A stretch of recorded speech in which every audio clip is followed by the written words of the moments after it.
भोपाल प्रदेश अध्यक्ष विष्णु दत्त शर्मा का बयान, कमलनाथ की आदिवासी जन अधिकार यात्रा पर हमला। कमलनाथ से पूछा सवाल, 15 महीने सरकार आदिवासियों के लिए क्या किया?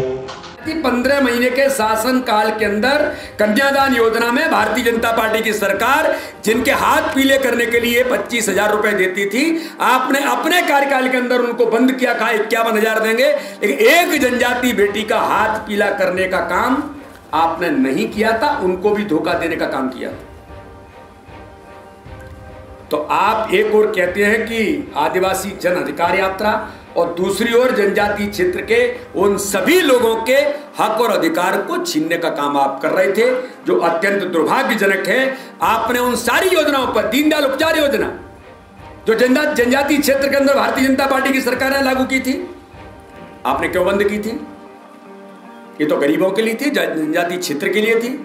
आपने उस अधिकार को भी डाका डाल दिया उनके ऊपर। तो कमलनाथ जी, आपकी छल कपट की जो राजनीति इस देश के अंदर, जो 15 महीने के अंदर आपने इन सारी बातों को किया। संबल योजना के बारे में हम सब लोग जानते हैं, मध्य प्रदेश के अंदर संबल योजना ये नहीं कहती कि आप कौन से वर्ग के हैं, कौन से क्षेत्र के हैं। जीवन से लेकर के मृत्यु तक की व्यवस्था, उस मामले में हर गरीब को कैसे हम सहायता कर सकते हैं, भारतीय जनता पार्टी की सरकार ने संबल योजना में जिस प्रकार से हर गरीब के लिए खड़ा होने का काम किया, कमलनाथ जी आपने उसको भी बंद किया था। उसमें भी झाबुआ के लोग थे, उसमें भी अलीराजपुर के लोग थे, उसमें भी ढिंढोरी के लोग थे, उसमें भी मंडला के लोग थे, आदिवासी जनजाति समाज के लोग थे। आपने उनका हक भी छीन लिया था। तो आपने तो अपने कार्यकाल में केवल एक ही काम किया कि लोगों के हक और अधिकार को छीना जाए। तो आप किस अधिकार की बात कर रहे हैं? केवल छल कपट और झूठ बोल करके, गुमराह करके मैं सत्ता में आ जाऊं, ये अधिकार चाहते हैं। ये मध्य प्रदेश ने आपको बेहतर तरीके से 15 महीने में देखा है, और 15 महीने में जो प्रकृति करती है, उस प्रकृति ने आपके साथ जो खेल खेला, उसके आधार पर इस मध्य प्रदेश की जनता ने, हर समाज वर्ग ने आपको जो आईना दिखाया, इससे आपकी जो छटपटाहट है, आप जिस प्रकार से पानी से मछली निकल जाती है, सत्ता के लिए आप जितने आज परेशान हो रहे हैं, ये अधिकार आप चाहते हैं। आप किसी का कल्याण नहीं चाहते, आप किसी के हक और अधिकार देने की बात नहीं करते। ये मुझे मेरे सत्ता में बैठने के लिए कैसे मैं आ सकता हूं, इसके लिए आप ये काम करने का प्रयास कर रहे हैं। तो कमलनाथ जी, आप भ्रम हैं, आपको बहुत बड़ा भ्रम है, क्योंकि आपकी छल कपट और इस प्रकार की राजनीति करने का जो आपके अंदर 70 साल आजादी के 75 वर्ष हो रहे हैं, उन 75 वर्षों में जिस प्रकार से आपके नेतृत्व से लेकर के मध्य प्रदेश के अंदर और देश के अंदर कांग्रेस ने जो किया, उसके आधार पर कहा जा सकता है कि कमलनाथ जी, ये मध्य प्रदेश आपको बेहतर तरीके से जानता है, और इस मध्य प्रदेश की इस जनता ने आपको जवाब भी दिया है। इसलिए आपको कोई अधिकार नहीं है कि आप आदिवासियों के अधिकार की बात करने का प्रयास करें। बेईमानी इस मध्य प्रदेश के अंदर होगी, लेकिन भारतीय जनता पार्टी की सरकार गरीबों के कल्याण के लिए हर समाज वर्ग के साथ माननीय प्रधानमंत्री जी के नेतृत्व में या मध्य प्रदेश के अंदर माननीय मुख्यमंत्री के नेतृत्व में जिस प्रकार से काम करने का प्रयास कर रही है, वो ऐतिहासिक तौर पर आज इस देश के अंदर हम 15 नवंबर को इस मध्य प्रदेश के अंदर वो गौरवशाली दिन होगा, जिसको हम गौरव दिवस के तौर पर, जो हमारे आदिवासी क्षेत्र के, जनजाति क्षेत्र के भगवान बिरसा मुंडा के उस दिन को हम गौरव दिवस के तौर पर मनाएंगे। कमलनाथ जी, हम तो आपको आमंत्रित करेंगे कि आप आइए गौरव दिवस के दिन, और भगवान बिरसा मुंडा जी के जन्म जयंती के अवसर पर आदिवासियों के हक और अधिकार के लिए आप भी आकर के साथ में खड़े होंगे। भारतीय जनता पार्टी का सरकार है केंद्र राज्य के अंदर, जो जनजाति क्षेत्र के विकास के लिए काम कर रही है, उन विकास के रोड मैप से लेकर जो काम हुए, उनको भी आपके सामने रखने का हम जरूर प्रयास करेंगे। मैं तो उनको आमंत्रण देता हूं कि 15 तारीख को गौरव दिवस के अंदर आएं, और जनजाति क्षेत्र में आप भी साथ में आकर के खड़े होंगे, तो मुझे बहुत अच्छा लगेगा। बहुत बहुत धन्यवाद। 8 सितंबर को पूर्व मंत्री एवं विधायक पीसी शर्मा निकलेंगे जनता की आवाज को बुलंद करने पैदल यात्रा पर। इस यात्रा में बेरोजगारी, भ्रष्टाचार, महिलाओं पर अपराध, ऐसे कई मुद्दों को लेकर उठाई जाएगी आवाज। कई कांग्रेस नेता रहेंगे इसमें शामिल। अम्बेडकर जी की मूर्ति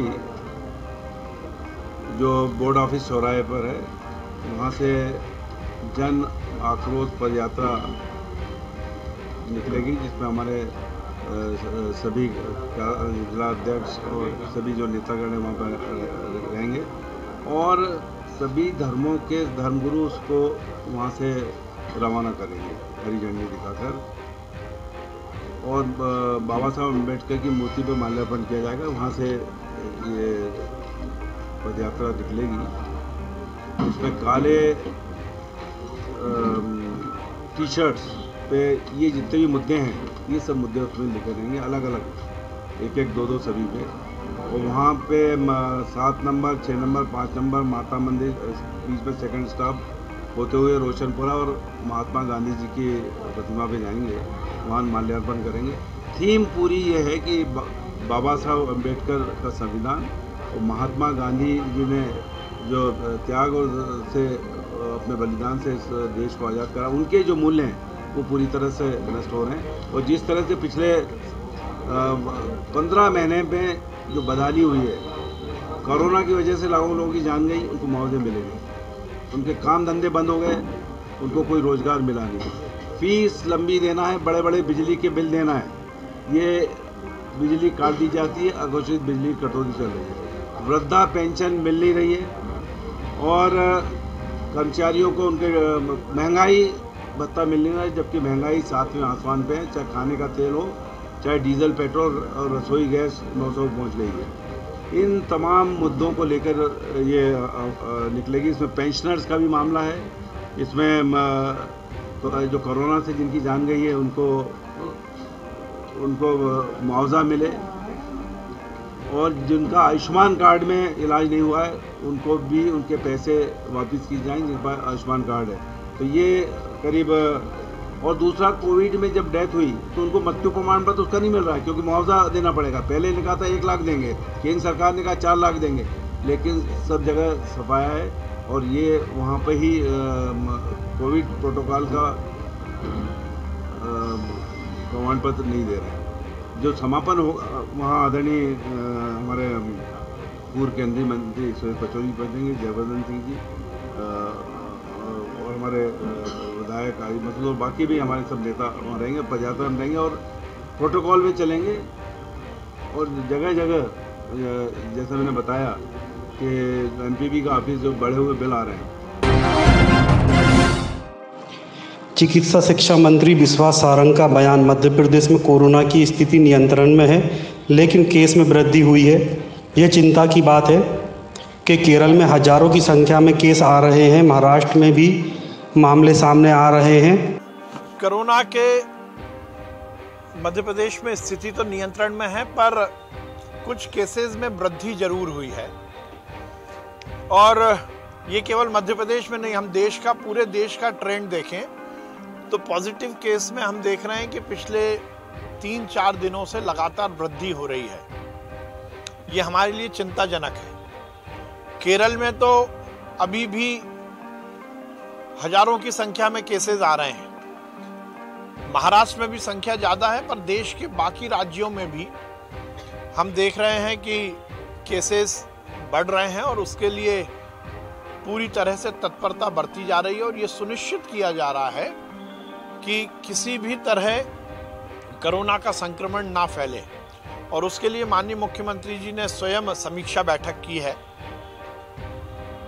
टेस्टिंग पर फिर से जोर दिया जा रहा है। टेस्टिंग हमारी उतनी ही हो रही है जितनी पीक पर हो रही थी।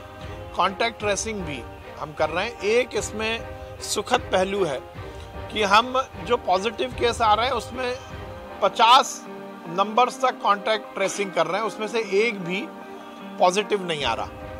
तो ये इस बात को इंगित करता है कि स्प्रेडर हमारा पॉजिटिव एक भी केस नहीं बन रहा है, पर उसके बाद भी हमारे लिए चिंता है और हम पूरी समीक्षा कर रहे हैं। वैक्सीनेशन को लेकर भी सरकार ये सुनिश्चित कर रही है कि सितंबर के महीने में हम पूरी तरह फर्स्ट डोज लगा दें। माननीय प्रधानमंत्री जी के जन्म दिवस पर हम विशेष वैक्सीनेशन अभियान चलाएंगे, जिसमें हम ये सुनिश्चित करेंगे कि पहला डोज और दूसरा डोज अधिक से अधिक संख्या में मध्य प्रदेश में लग सके। हमारे यशस्वी प्रधानमंत्री जी के जन्म दिवस पर हम ये टीकाकरण का महाअभियान फिर से चलाएंगे।